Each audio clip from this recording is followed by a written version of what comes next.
আসসালামু আলাইকুম। শেয়ার করছি উত্তরবঙ্গের বিখ্যাত আলুঘাটি। আলুঘাটি রান্না করার জন্য 1 কেজি গরু মাংস নিয়েছি। আর মাংসের মধ্যে যা যা মশলা দেওয়া দরকার সব ধরনের মশলা দিয়ে খুব ভালোভাবে মেখে নিয়েছি। মাখানো হয়ে গেলে চুলায় বসিয়ে এগুলো আমি রান্না করে নিচ্ছি।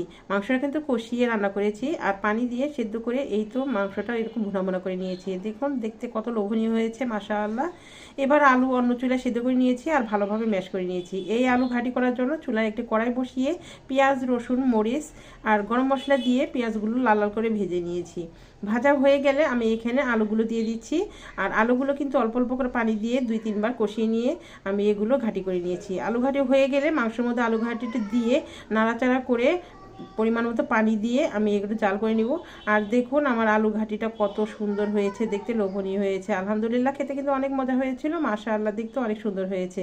তো রেসিপি কেমন হয়েছে অবশ্যই কমেন্ট করে জানাবেন। ভালো লাগলে লাইক, কমেন্ট, শেয়ার করবেন। আর আমার চ্যানেলটি সাবস্ক্রাইব করে আমার পাশে থাকবেন। আল্লাহ হাফিজ।